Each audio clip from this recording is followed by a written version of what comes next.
Kediri pernah digembarkan dengan cerita misteri tentang sepak terjang hantu cewek yang bernama Farida. Bagi masyarakat Kediri, khususnya warga desa Badal Pandaian, kecamatan Ngadiluih, tentunya tidak asing lagi dengan nama Farida. Sosok hantu cantik yang pernah ngetop di era tahun 1990-an sebagai hantu tereksis dan menjadi hot topic di setiap obrolan dari orang-orang desa ke desa, warung ke warung, bahkan sampai ibu-ibu ngerumpi. Tidak seperti kebanyakan hantu lainnya, hantu Farida memiliki gaya tersendiri dalam bersorok karir dan terbukti bisa mendongkrak citranya sebagai hantu terpopuler di eranya. Banyak sekali cerita-cerita dan kesaksian yang beredar di masyarakat Kediri. Banyak sopir bus, tukang becak, dan para warga Badal mengaku pernah berinteraksi langsung dengan hantu Farida. Hantu yang satu ini memang terkesan gaul, cantik, ramah, santun, dan dermawan. Banyak warga yang mengaku pernah dibelikan barang-barang tertentu yang lumayan juga harganya, seperti motor, lemari, dan lain-lainnya. Mengingat semua dilakukan oleh hantu, menjadikan cerita hantu Farida ini sebagai suatu kisah yang unik dan menarik untuk dibicarakan. Hampir semua supir bus yang melintasi jalur Kediri Tulungagung mengaku busnya pernah ditumpangi hantu Farida. Jika kebetulan di malam hari ada cewek cantik yang menunggu bus di sekitar perempatan alun-alun kota Kediri dan menjadikan desa Badal sebagai tujuannya, sudah pasti membuat para sopir pada waktu itu sangat penasaran dan bertanya-tanya, jangan-jangan ini adalah hantu Farida. Anehnya hantu yang satu ini tidak kabur begitu saja meski bisa menghilang. Dengan arifnya hantu ini tetap membayar ongkos dengan uang asli dan entah didapat dari mana. Ada lagi cerita dari tukang beca yang mengaku pernah mengantar hantu Farida sampai di rumahnya, yang ternyata tidak lain adalah kuburan. Seusai mengantar penumpang dengan aman dan selamat sampai tujuan, si tukang beca yang mengaku dikasih uang 500 perak ini menyampaikan diri mampir ke warung kopi sekitar dan bangga dia bercerita dengan empunya warung kalau dirinya habis mengantarkan cewek yang cantik, baik, sopan, dan ramah. Alangkah kagetnya si tukang beca mendengar cerita yang punya warung bilang bahwa di sini tidak ada rumah, melainkan hanya ada kuburan. Singkatnya, setelah uang dari Farida digunakan untuk membayar kopi, si yang punya warung mendadak kebanjiran rezeki. Cantik, anggun, dan seksi, dan bersikap ramah dan santun sering memikat hati kaum pemuda yang memandangnya. Pernah suatu ketika seorang pemuda berjumpa di jalan dan diminta untuk mengantarkan pulang ke rumahnya. Dengan rasa bangga dan hati berbunga-bunga, diantarkanlah sang cewek cantik itu pulang ke rumahnya. Namun, sesampai di rumahnya, alangkah terkejutnya pemuda itu setelah menyadari bahwa rumahnya Farida bukanlah seperti layaknya rumah manusia pada umumnya, namun sebuah kuburan di pemakaman umum.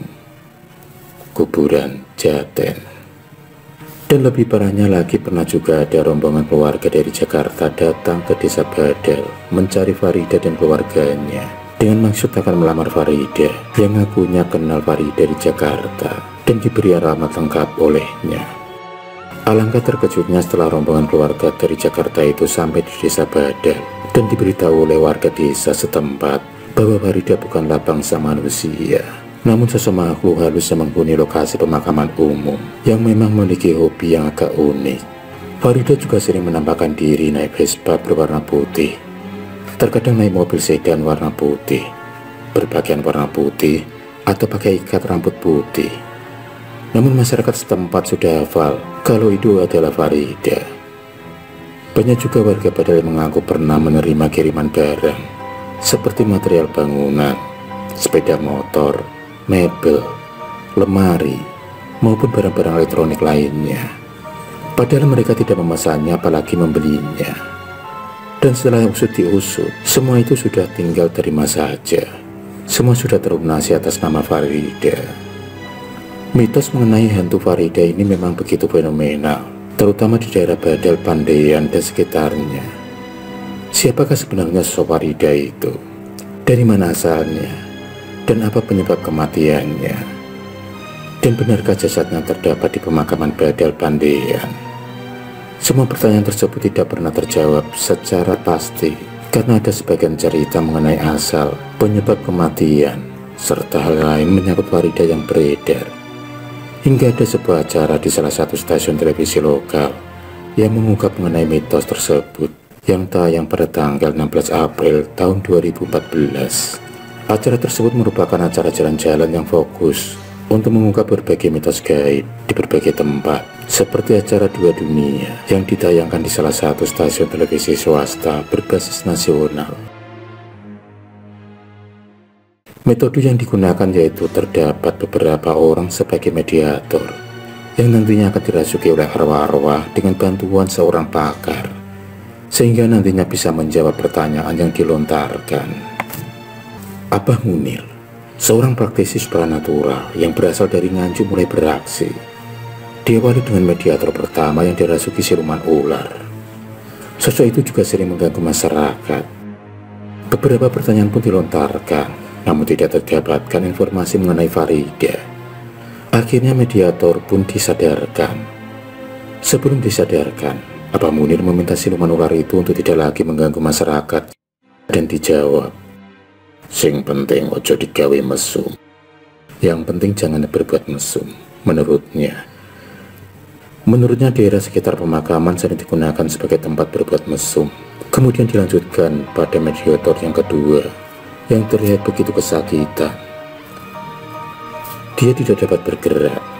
Darinya diketahui bahwa sosok Farida masuk pada mediator yang tersisa.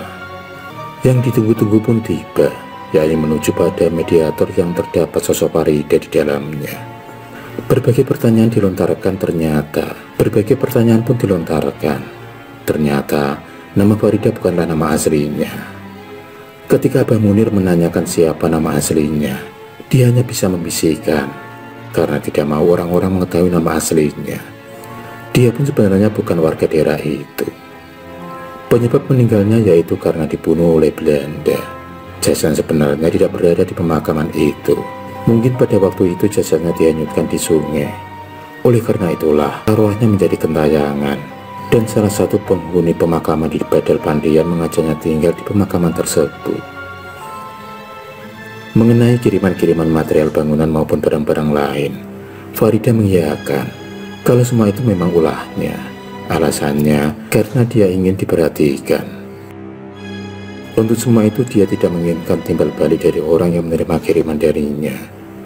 Namun sejauh ini sepertinya tidak ada yang mau menerima kiriman misterius tersebut karena takut ada timbal baliknya. Sama seperti sebelumnya, Abah Munir juga meminta Farida untuk tidak lagi mengganggu masyarakat dan mengancam jika dia mengganggu lagi, beliau akan datang dan menangkapnya. Dari peristiwa-peristiwa tersebut, mitos mengenai arwah sosok Farida akhirnya terbongkar. Namun yang belum terungkap yaitu mengenai orang-orang yang kalap atau hilang di daerah tersebut, yang hingga sekarang tidak diketahui keberadaannya. Akhirul kalam, wassalamualaikum warahmatullahi wabarakatuh.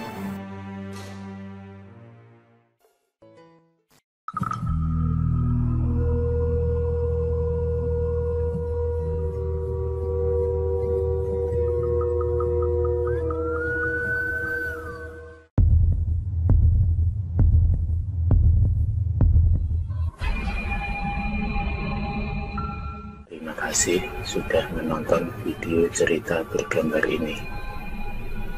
Klik subscribe untuk terus mendapatkan video-video cerita bergambar selanjutnya. Semangat berkarya.